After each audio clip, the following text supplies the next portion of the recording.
So guys, traffic challan ಮತ್ತು ಎಕ್ಸಿಡೆಂಟ್ಗಳಿಂದ save ಆಗಬೇಕು ಅಂದರೆ ಹೊಸ ಒಂದು ಫ್ಯೂಚರ್ಸ್ ಇದೆ ಗೂಗಲ್ ಮ್ಯಾಪ್ನಲ್ಲಿ. ಸೊ ದಟ್ ಅದನ್ನು ನಿಮ್ಗೆ ಹೇಳ್ಕೊಡ್ತಾ ಇದ್ದೀನಿ settings. But actually by default ಇದು ಆನ್ ಇರುತ್ತೆ, ಬಟ್ ಇಲ್ಲ ಅಂತಂದ್ರೂ ನಿಮಗೆ ನಮಗೆ ಆನ್ ಹೇಗೆ ಮಾಡೋದು ಅಂತ ನಾನು ಹೇಳ್ಕೊಡ್ತಾ ಇದ್ದೀನಿ. ಇದರಿಂದ ನೀವು ಲೈಕ್ ಚಲಾನ್ ಅಲ್ಲದೆ ಒಂದು ಸೇಫ್ಟಿ ಅಂದರೆ ಲಾಂಗ್ ಡ್ರೈವ್ ಮಾಡ್ತಾ ಇದ್ದಾರೆ, ಅದರಲ್ಲಿ ಸೇಫ್ಟಿನೂ ಕೂಡ ಮುಖ್ಯ ಆಗುತ್ತೆ. ಸೊ ಅದಕ್ಕಲ್ಲಿ ಯಾವ ರೀತಿ ಇದು ವರ್ಕ್ ಆಗುತ್ತೆ, ಹೇಗೆ ಸೆಟ್ಟಿಂಗ್ಸ್ ಮಾಡೋದು ಅನ್ನೋದನ್ನು ಫುಲ್ ಡೀಟೇಲ್ಸ್ ನೀವು ವಿಡಿಯೋದಲ್ಲಿ ನಿಮ್ಗೆ ಹೇಳ್ಕೊಡ್ತಾ ಇದ್ದೀನಿ. ಸೊ ದಟ್ ವಿಡಿಯೋವರೆಗೂ ನೋಡ್ತಾ ಇದ್ದೀವಿ ಸಕ್ಕೆ. ಸೊ ದಟ್ ಈಸ್ ನೀವು ಒಂದ್ಸರಿ ಗೂಗಲ್ ಮ್ಯಾಪ್ನ ಓಪನ್ ಮಾಡ್ಕೊಳ್ಳಿ. ಸೊ ದಟ್ ನಾವು ನೋಡ್ಬೋದು, ಇಲ್ಲಿ ಓಪನ್ ಮಾಡ್ಕೊಂಡಿದ್ದೀವಿ. ಆಮೇಲೆ ನೀವು ಪ್ರೊಫೈಲ್ ಮೇಲೆ ಕ್ಲಿಕ್ ಮಾಡಿ, ರೈಟ್. ಸೊ ಪ್ರೊಫೈಲ್ ಮೇಲೆ ಕ್ಲಿಕ್ ಮಾಡ್ತಿದ್ದಂಗೆ ನಿಮಗೆ ಕೆಳಗಡೆ ನೋಡ್ಬೋದು ಸೆಟ್ಟಿಂಗ್ಸ್ ಅಂತ ಕಾಣಿಸುತ್ತೆ, ರೈಟ್. ಸೊ ಇದ್ರ ಮೇಲೆ ಸೆಟ್ಟಿಂಗ್ಸ್ ಮೇಲೆ ಕ್ಲಿಕ್ ಮಾಡಿ. ಸೊ ಸೆಟ್ಟಿಂಗ್ಸ್ ಮೇಲೆ ಕ್ಲಿಕ್ ಮಾಡಿದಾಗ ಕೆಳಗಡೆ ಸ್ಕ್ರಾಲ್ ಡೌನ್ ಮಾಡ್ತಾ ಹೋಗಿ, ಸ್ಕ್ರಾಲ್ ಡೌನ್ ಮಾಡ್ತಾ ಹೋದರೆ ನಿಮಗೆ ಇಲ್ಲಿ ಕೆಳಗಡೆ ಒಂದು ಕಾಣಿಸುತ್ತೆ ನೇವಿಗೇಷನ್ ಸೆಟ್ಟಿಂಗ್ಸ್ ಅಂದ್ಬಿಟ್ಟು. ಸೊ ಅದರ ಮೇಲೆ ಕ್ಲಿಕ್ ಮಾಡಿ, ರೈಟ್.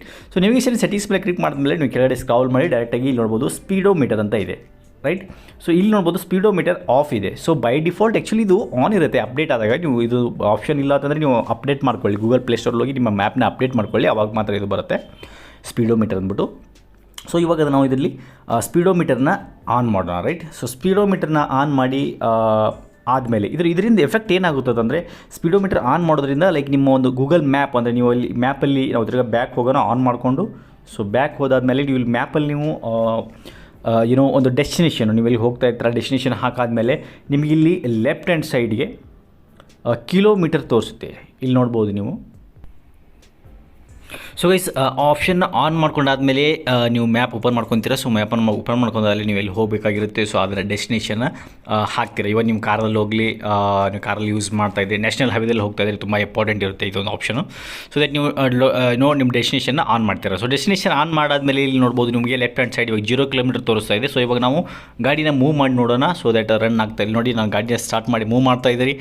ಆ್ಯಂಡ್ ಇವಾಗ 24, 38 ಇಲ್ಲಿ ನೋಡ್ಬೋದು ನೀವು ಲೆಫ್ಟ್ ಹ್ಯಾಂಡ್ ಸೈಡ್ಗೆ ಸ್ಪೀಡ್ ತೋರಿಸ್ತಾ ಇದೆ. ಈ ಸ್ಪೀಡಿಂದ ಏನಾಗುತ್ತೆ ಅಂದರೆ, ನೀವು ನ್ಯಾಷನಲ್ ಹೈವೇದಲ್ಲಿ ಕಾರ್ ಡ್ರೈವ್ ಮಾಡ್ತಾ ಇದ್ದರೆ ಅಲ್ಲೊಂದು ಸ್ಪೀಡ್ ಲಿಮಿಟ್ ಇರುತ್ತೆ, ಅದು ಆಟೋಮೆಟಿಕ್ಕಾಗಿ ಆ ಸ್ಪೀಡ್ ಕ್ರಾಸ್ ಮಾಡಿದ್ರೆ ನಿಮಗೆ ವಾರ್ನಿಂಗ್ನ ತೋರಿಸ್ತಾ ಇರುತ್ತೆ, ರೆಡ್ ಕಲರಲ್ಲಿ ವಾರ್ನಿಂಗ್. ಸೊ ಅದರಿಂದ ನೀವು ಸೇಫಾಗಿ ಓಡಿಸ್ಬೋದು. ಆ್ಯಂಡ್ ಇದರಿಂದ ಟ್ರಾಫಿಕ್ ಚಲಾನ್ಗಳನ್ನ ತಪ್ಪಿಸ್ಕೋಬೋದು ಗೈಸ್. ಓಕೆ, ಸೊ ನೋಡಿದ್ರಲ್ಲ ಗೈಸ್, ಈ ರೀತಿಯಾಗಿ ನೀವು ಆಕ್ಸಿಡೆಂಟ್ ಆಗಿರಲಿ ಅಥವಾ ಟ್ರಾಫಿಕ್ ಚಲಾನ್ಸ್ಗಳಾಗಿರಲಿ ನ್ಯಾಷನಲ್ ಹೈವೇದಲ್ಲಿ ಹೋಗ್ತಾ ಇದ್ದೀರಿ. ಸೊ ದಟ್ ಇದು ತುಂಬ ಉಪಯುಕ್ತರವಾದ ಒಂದು ಸೆಟ್ಟಿಂಗ್ಸು. ಸೊ ದಟ್ ನೀವು ಇದು ಸಿಕ್ಕಿಲ್ಲ ಅಂತಂದ್ರೆ ನೀವು ಅದರಲ್ಲಿ ಅಪ್ಡೇಟ್ ಮಾಡ್ಕೊಳ್ಳಿ ಅಪ್ಲಿಕೇಶನ್ನ. ಗೂಗಲ್ ಪ್ಲೇಸ್ಟೋರಲ್ಲಿ ಹೋಗಿ ಅಪ್ಡೇಟ್ ಮಾಡ್ಕೊಂಡಾದ್ಮೇಲೆ ನಿಮ್ಮದು ಆಪ್ಷನ್ ಸಿಗುತ್ತೆ, ಅದನ್ನು ಆನ್ ಮಾಡಿಕೊಂಡು ಯೂಸ್ ಮಾಡ್ಕೊಳ್ಳಿ. ಅಂದರೆ ಲಾಂಗ್ ಡ್ರೈವ್ ಹೋಗ್ತಾ ಇದ್ರೆ ತುಂಬ ಅದು ಉಪಯುಕ್ತ ಆಗ್ತದೆ. ಅಂದರೆ ನಿಮಗೆ ಅಲ್ಲಿ ರೆಡ್ ಕಲರಲ್ಲಿ ವಾರ್ನಿಂಗ್ ಬ್ಲಿಂಕಿಂಗ್ ಆಗೋಕ್ಕೆ ಸ್ಟಾರ್ಟ್ ಆಗುತ್ತೆ, ರೈಟ್. ಸೊ ಒಂದು ಸ್ಪೀಡ್ ಹೈಟ್ ಹೋದ್ಮೇಲೆ. ಓಕೆ, ಸೊ ಹೋಪ್ ಅದೊಂದು ನಿಮಗೆ ಇನ್ಫಾರ್ಮೇಷನ್ ಇಷ್ಟ ಆಗಿದೆ ಅಂದ್ಕೊಂಡ್ರೆ, ಯೂಸ್ಫುಲ್ ಅನಿಸಿದೆ ಅಂದ್ಕೊತೀನಿ. ಸೊ ಇಷ್ಟ ಆಗಿದ್ರೆ ನಿಮ್ಗೆ ಏನು ಮಾಡಬೇಕು ಅಂತ ಗೊತ್ತಿದೆ. ಆ್ಯಂಡ್ ಮತ್ತೆ ಒಂದು ಯೂಸ್ಫುಲ್ ಇದ್ರೆ ಟೇಕ್ ಕೇರ್.